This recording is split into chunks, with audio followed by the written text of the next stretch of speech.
Hi, it's me again, Sam. And this is A Christmas Carol by Charles Dickens, Chapter 3.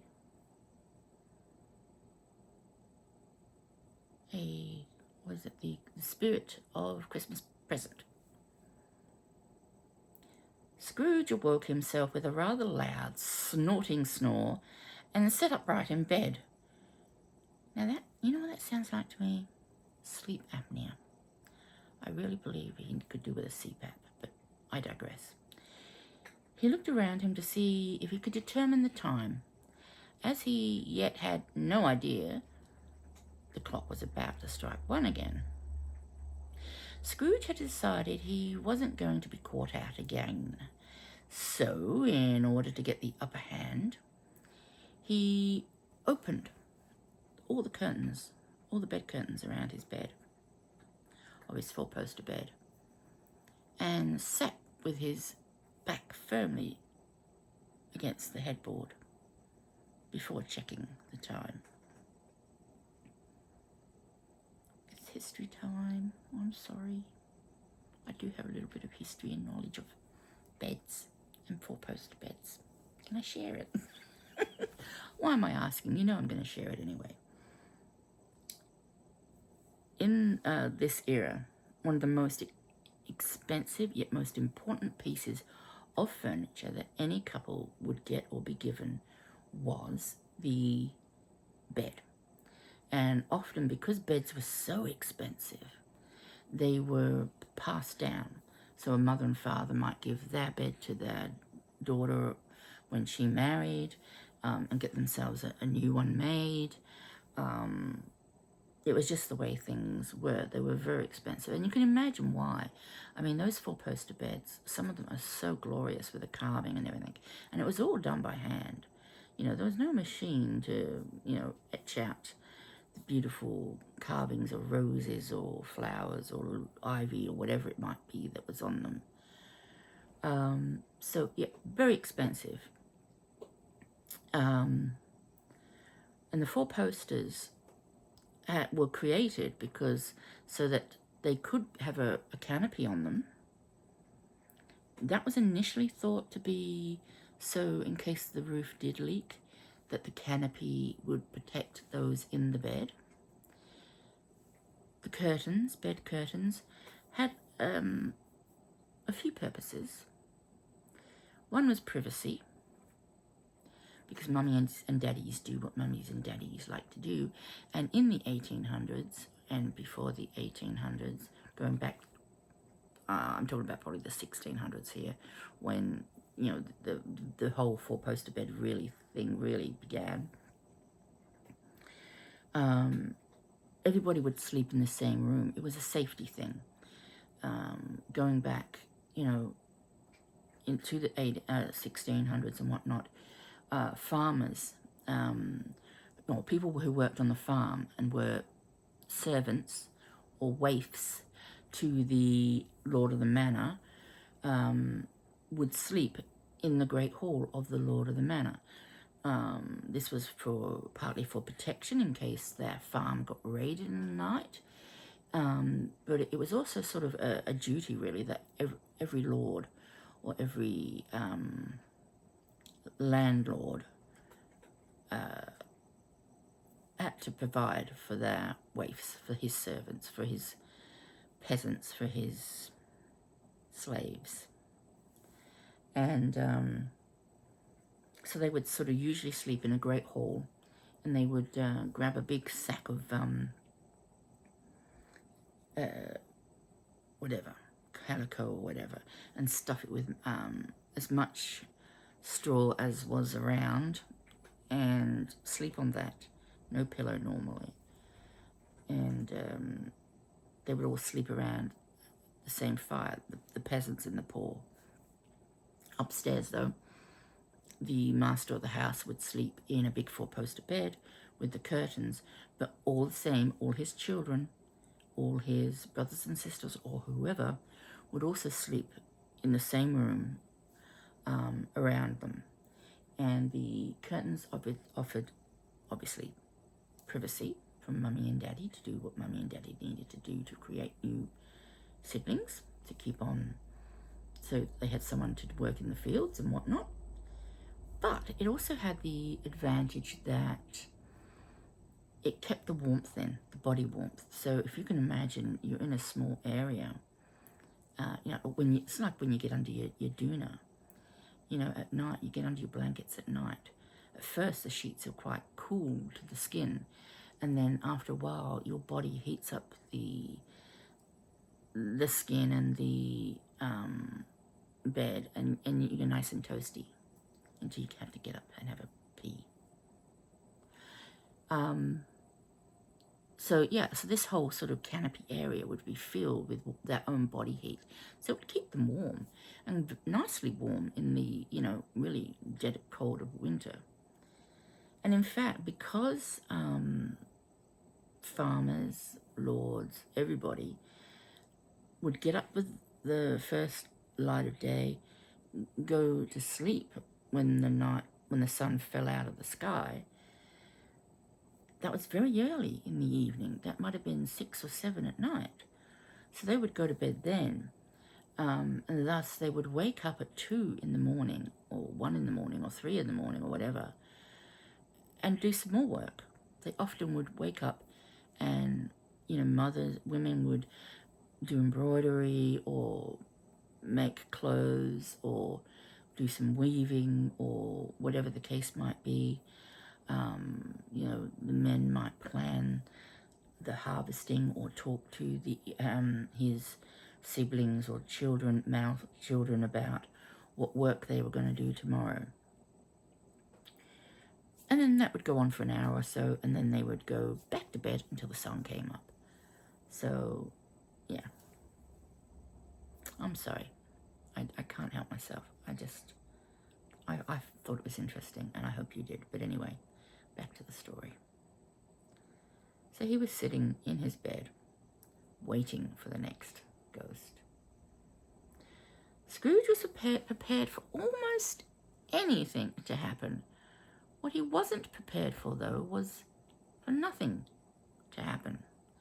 So when the clock struck 1 and no spirit appeared, he became even more fearful of what might happen. So much so that he was violently trembling for 5 to 10 minutes. All this time he was now sitting in the middle of his bed, because he'd sort of inched forward to try and see maybe if there was a tiny spirit instead that he hadn't seen arrive. Rather ridiculously, I suppose, he hadn't really paid much attention to, or given much credence to, a bright light that was shining across the floor of his room onto his bed from an adjacent room. But now he suddenly noticed this light, and he began to ponder if that was a sign of spontaneous combustion about to consume him. No, Scrooge. It's the other spirit in the next room. Drongo. Anyway, it did eventually dawn on him, as it would first have dawned on us. Yes, it did. That perhaps the source was a second spirit. Oh, you're a genius. So, edging off the bed and shuffling across the room in his slippers, he made his way across the room. No sooner had his hand touched the door handle when he heard a booming voice. "At last! Come in, man. Don't be shy." Scrooge opened the door and found his room, but it wasn't his room anymore. It was unrecognizable. The walls and ceilings were covered in crisp green leaves of holly and mistletoe. Its walls and ceilings were like an outdoor grove, not an inside bedroom. Piled high in the middle of the room were all manner of Xmas foods that you might want to consume. turkeys, geese, huge hocks of ham, sausages, oysters, roasting chestnuts, apples, oranges, mince pies, and huge slabs of fruitcake with thick, hard icing. All of these were shaped into what looked like to Scrooge to be a throne almost, and sat upon it all was a giant, really a giant. Scrooge had never seen such a large man. "Come in and know me better, man," the spirit cried out once again very cheerfully.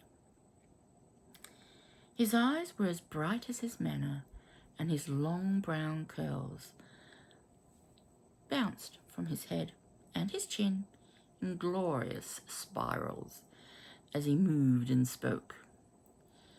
All he was wearing was a green robe edged with white fur, which revealed a bare chest.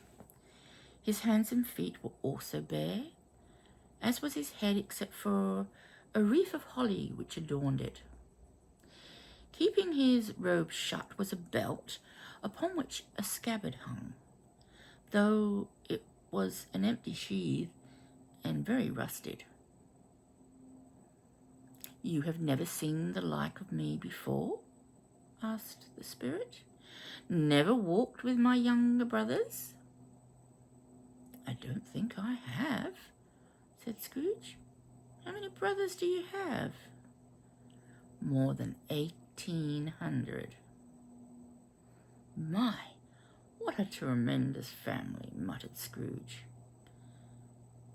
Then he added, for he knew time was limited and he had much to learn, "Take me to wherever you need, spirit. I am such a much more willing traveller than last night, but I am now eager to learn the lessons you have to teach me." "Good. Touch my robe." Okay, I've got to tell you my favourite joke. And those who watch Muppets Christmas Carol will probably know this, and possibly even know what I'm about to say. In it, Michael Caine, who plays Scrooge, the spirit in the giant in the movie Muppet Christmas Carol, says at least half a dozen times, "Come in, man, and know me better," and he says it over and over again. And so Michael Caine says, "You're a little absent-minded spirit, aren't you?" And the giant says, "No, I'm a large absent-minded spirit." I'm sorry.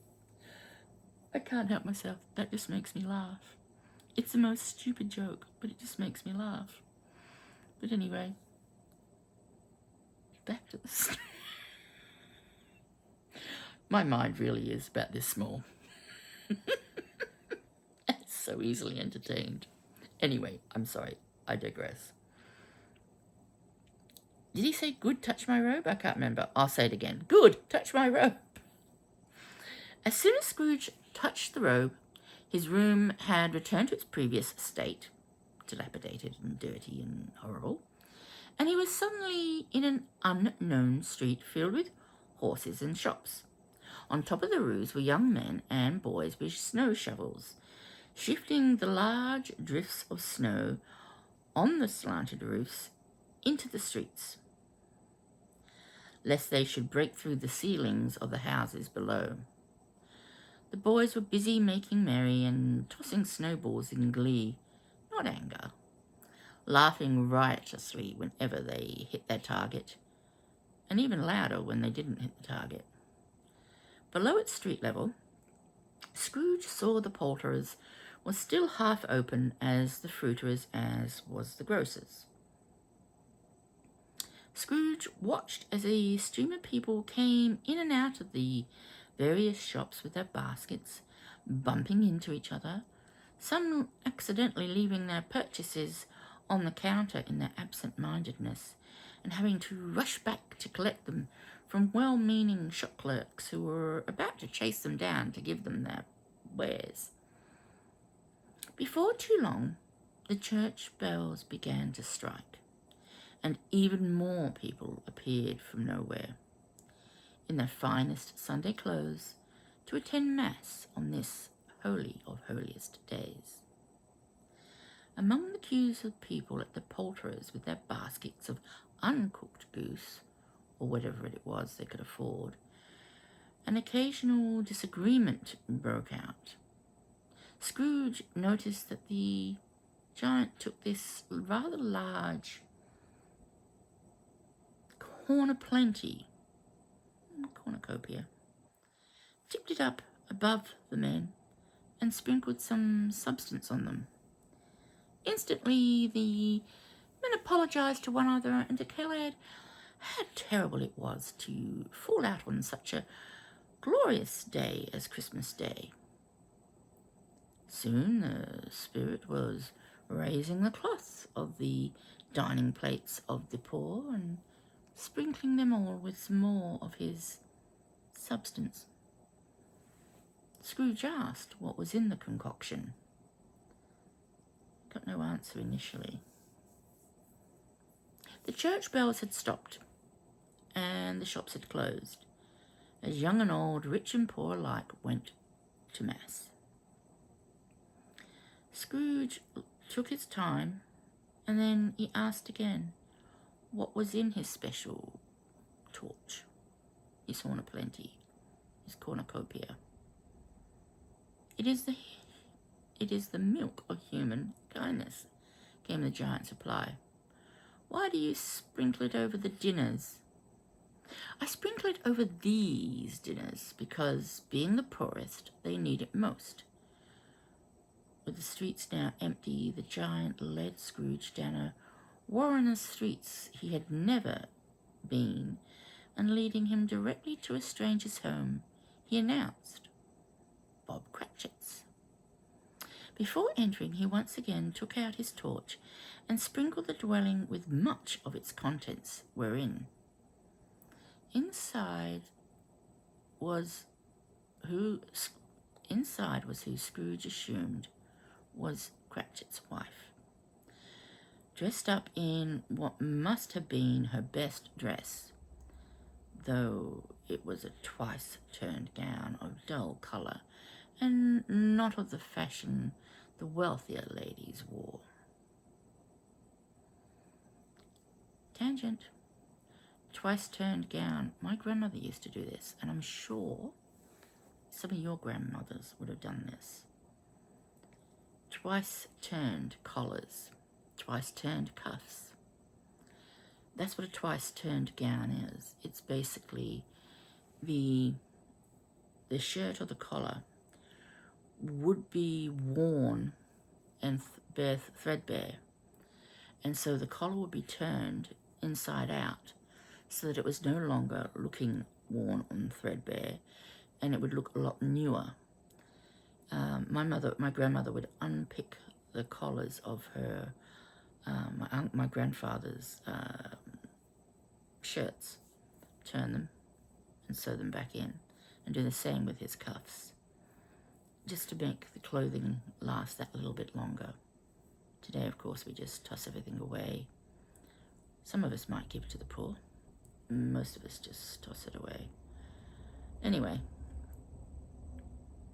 but the dress was probably handed down to her before she'd become a fully grown woman. And yeah, she was just kept turning the cuffs, as is the custom. The only newish adornment were the ribbons in her hair, a mere sixpence to purchase. She was laying the table with her daughter, who, also poorly dressed but wearing ribbons in her hair, helped. At the hob was a boy wearing clothing too large for him, most likely Bob's second best shirt.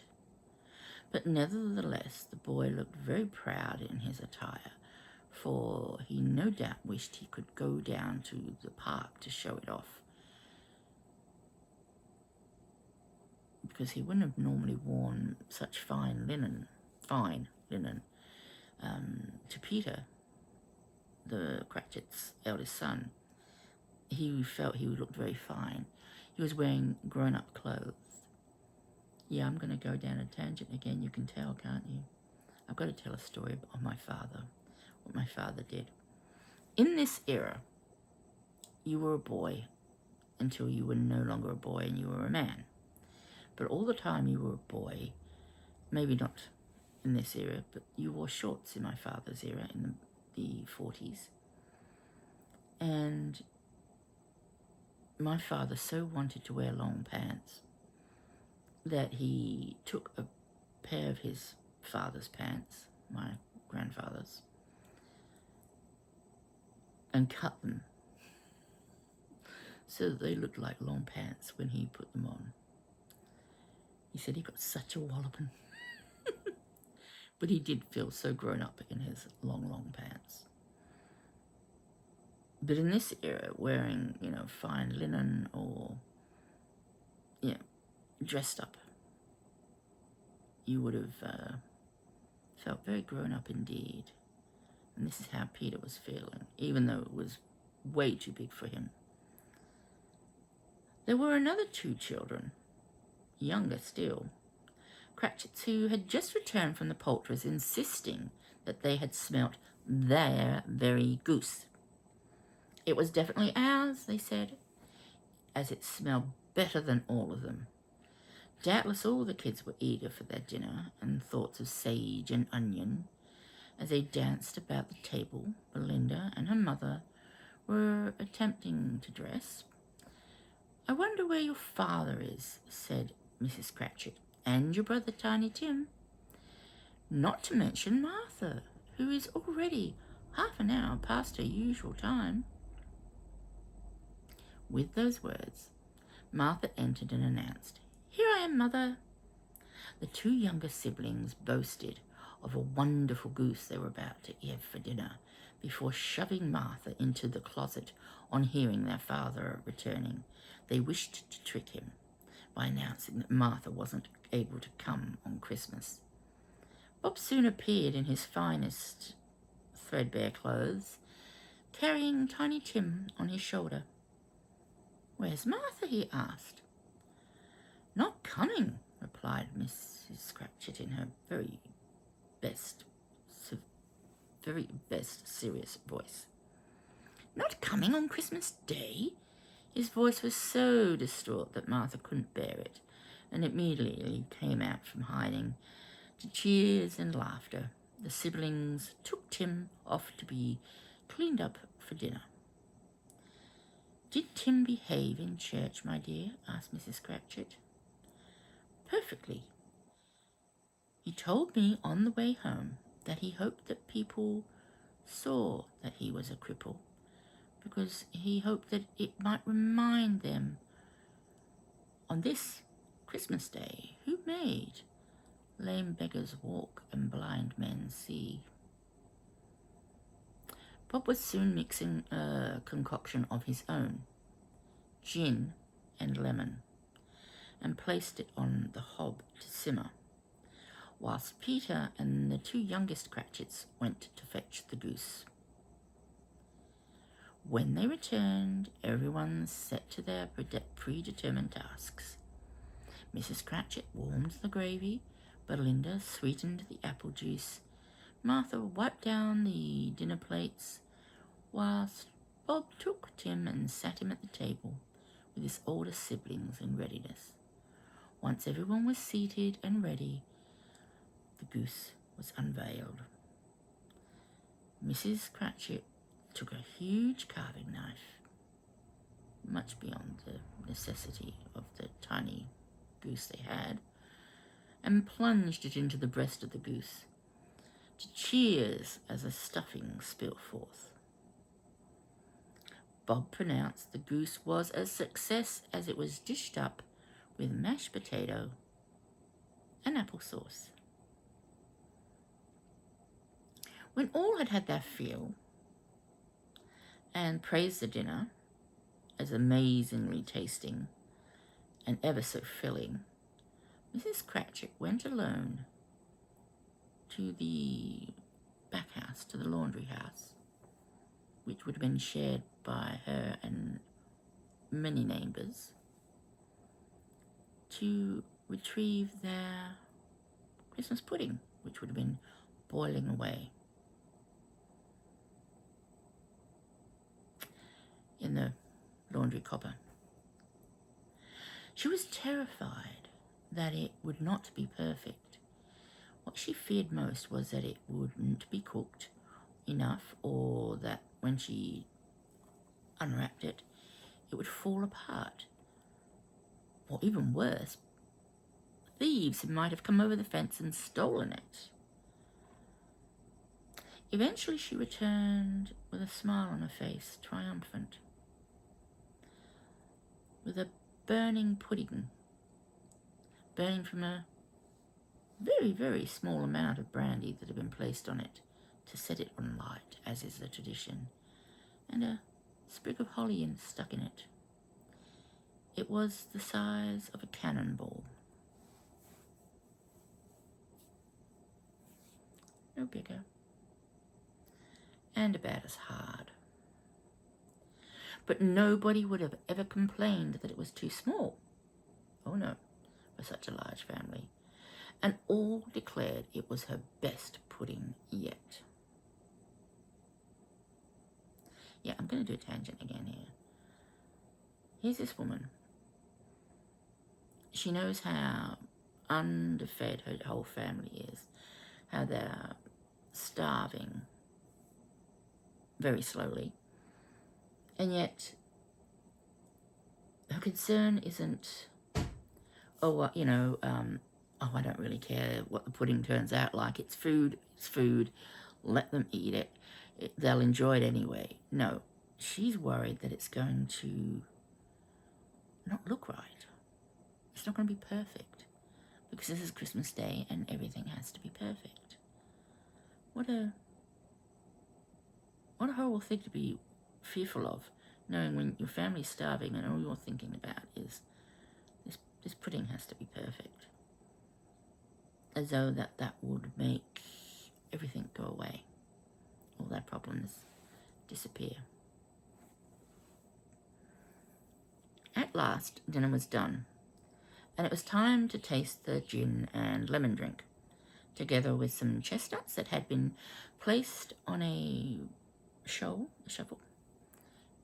into the fire to bake and burst.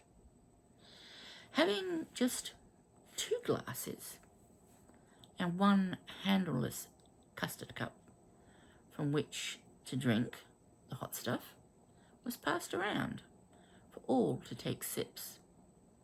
Again, even the children were drinking gin. This was normal for the era. And, let's face it couldn't have helped them be able to forget stuff. It must have helped, not couldn't have helped, but it surely would have helped them forget the woes that they were suffering. And it was very cheap and hygienic, more hygienic than water. So, yeah. But as they were passing it all round to take sips, Bob was proposing a toast to the founder of the feast, Mr. Scrooge. Mrs. Cratchit and indeed the entire family reddened at the thought. Bob pleaded, explaining it was Christmas Day after all. Mrs. Cratchit relented. For your sake, Bob, not for his. And she exclaimed that it ought to be Christmas Day for one which one drinks the health of an odious, stingy tightwad like Mr. Scrooge. Scrooge had not paid much attention to the insult, and instead turned to the giant and asked, "Spirit, tell me, will Tiny Tim live? I see a vacant seat and a well-kept crutch preserved propped up in the corner. No, said Scrooge, no. Tell me he will survive. I cannot, said the spirit. None of them of my race will find him here. But what of it? If he had be like to die, he'd better hurry up and do it, and decrease the surplus population. Scrooge cringed at hearing his own words used against him, and was overcome with penitence and grief. Attention was once more upon their family. Their mood had returned to their pre-Scrooge mansion, and they were joyously passing around the drink and chestnuts, as Tiny Tim sang them all a song in his weak but tuneful voice. Once it was darkening outside and snowing, the spirit said it's time to leave. The streets were filled with people off to friendly family or friend gatherings. Some of them, in fact, that Scrooge had pondered if they'd reach their destination, that there'd be anyone there to greet them, as everybody seemed to be on the street at once. And he thought every house must be empty. There's so many people about. But he needn't have feared, for as they went along the way, he could see guests being rushed at by children, greeting aunts, uncles, older brothers and sisters, travelling now above the people. Below Scrooge was Scrooge's step brother. No, it wasn't. Sam, you're lying. Scrooge, delighted to see the shaking his torch across the landscape below, far and wide. The spirit took him to some wretched places which nobody would wish to be at Christmas, and yet everywhere they went, nobody, not one soul they met, lacked the milk of human kindness. That was even before the spirit had blessed them with more. Scrooge saw miners working deep below earth, singing as they did so, and wishing well upon each other. He found himself standing in a lighthouse, desolate and far from all other humans. Inside, two weather-beaten men said grace over a meagre meal, wished each other a Merry Christmas, when the oldest broke into a Christmas song in a voice so perfect Scrooge could scarcely believe it came out of the mouth of the man before him. The giant had often taken Scrooge so far out to sea that he lost sight of the shore, whereupon they would land on a ship. On one occasion they landed next to the helmsman, who was humming a Merry Christmas tune, while those below deck were eating rations after wishing each other the merriest of Christmases. It was then with great surprise that Scrooge became aware of a rather familiar laugh, loud, cheerful, and more infectious than any disease yet known to man, even that one which starts with C.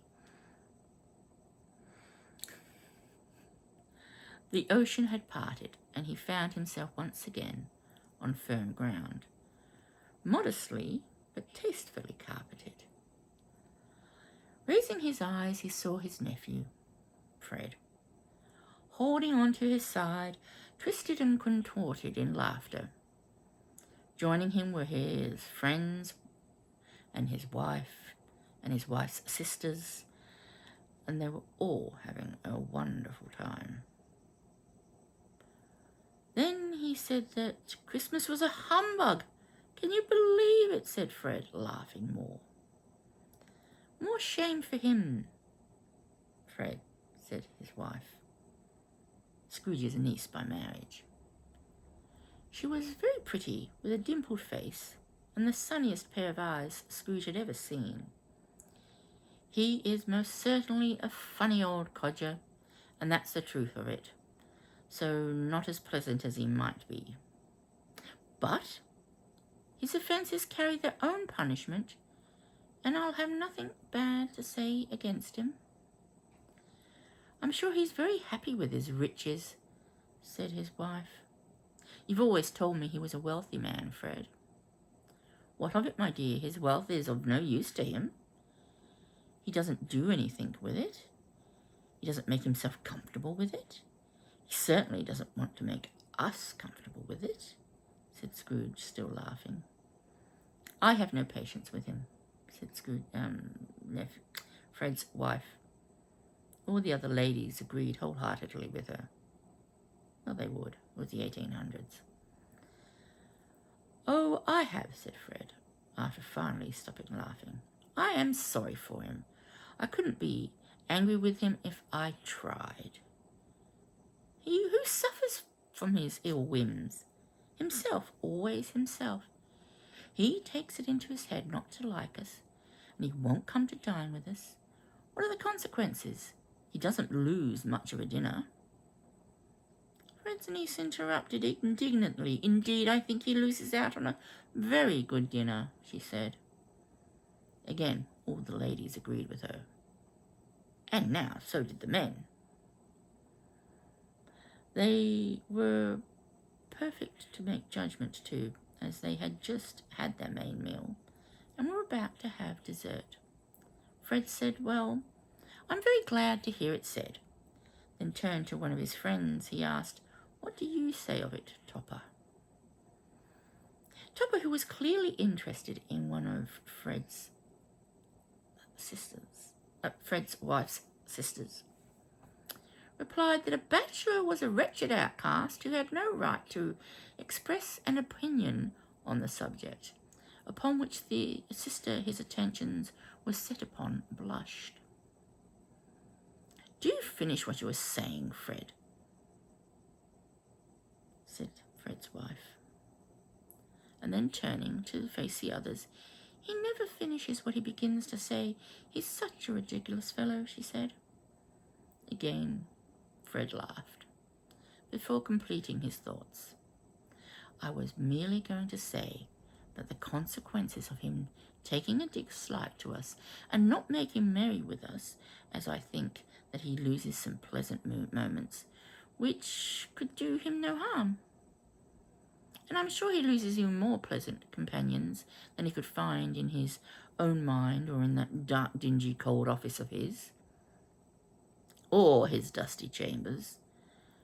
I mean to give him the chance every year, whether he likes it or not, for I pity him. He may rail at Christmas until he does, but he can't help thinking better of it if I defy him. If he finds me going there year after year in good temper, year after year, and I say to him, How are you, uncle? Come dine with us. Then even if it only puts him in the right frame of mind to leave his poor clerk £50, then that's something, and I think I shook him yesterday. I really do. Now it was everybody except Fred laughing, though he cared little as long as people were laughing and having a good time. After dessert they had some music, for they were a musical family. Fred's wife played the harp rather well, and together they sang a bright song or two. However, they didn't devote the entire evening to music. They also played games of forfeit and other games. Fred's wife, who had not played blind man's buff, was made comfortable in a large chair and given a footrest to place her feet upon. I think this is Dickens' way of telling us she was pregnant, for it was not polite conversation to mention that a woman was carrying a child in that era, but there were ways you could tell. Obviously weight gain, but obviously in the way that a woman was suddenly treated. Lots of rest, feet up. or that sort of thing. She joined in with forfeits and played very well. They played at the game of the letter of the alphabets, and then at how, when, and where, at which she was very good. Scrooge quite forgot himself and often was shouting out answers before others and claiming victory, before remembering that they could not see nor hear him. The giant smiled and was very pleased to see Scrooge playing so happily along, and enjoyed even more the boyish-like Scrooge begging to stay until the guests had all left. But this the spirit could not allow, although he did relent and allow Scrooge one more half-hour. When a new game had started, it was called Yes and No. Imagine 20 questions, if you've ever played that. The chosen person would select something, and everyone had to guess what it was by asking questions which could only be answered yes or no. Fred chose. Of course he did. And nobody had any idea what he had chosen. All they had learnt was that it was an animal, a living one, a disagreeable animal, a savage one. It was sometimes growled and grunted, and it even spoke occasionally. It lived in London, though it wasn't a horse or rat. It wasn't killed in a market, so it wasn't a cow, pig, or bull. Neither was it a cat or a dog. Eventually, the sister whom Topper had set his eyes on shouted, "I've got it! It's your Uncle Scrooge." Fred replied, "Yes, it's my Uncle Scrooge. Well done. And now, as he has given us so much entertainment tonight, I thought I'd like to drink a toast to him. A Merry Christmas, Uncle Scrooge, you old codger, wherever you are, and a Happy New Year." All of Fred's family and friends did not delay in repeating the toast and to pledge Scrooge a Merry Christmas and a Happy New Year also. After getting away from all the jovial fun and games, Scrooge felt pushed to ask the giant two rather personal questions, which he hadn't ever dreamed of having asked a living man nor woman. The first was straightforward enough. "Spirit," he said, "are your lives so short?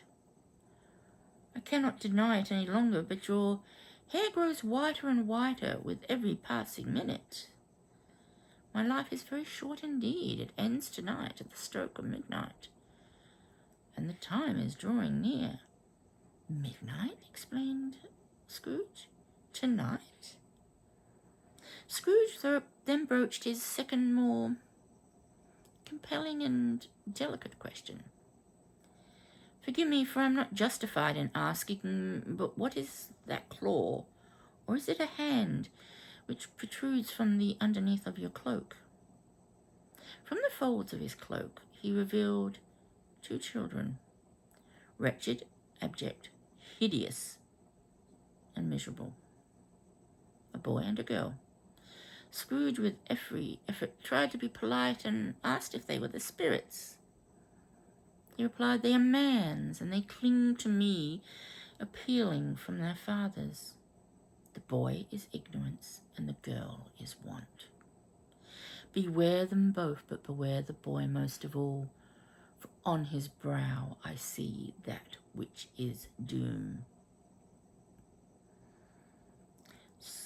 Scrooge had scarcely noticed that the clock had been tolling 12, and as the bell finished ringing out the 12th chime, Scrooge looked about him to find himself all alone, except for a dark shadow in the distance, which began to draw closer.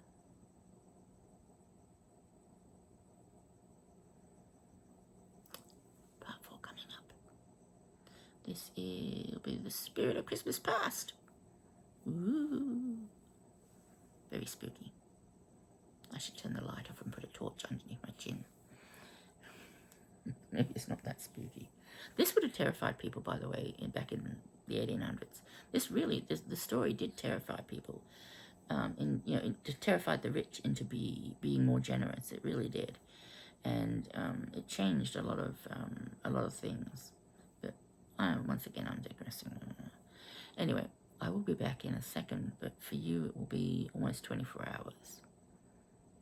I hope you're still listening and watching and enjoying, and I will see you very shortly indeed. Bye for now.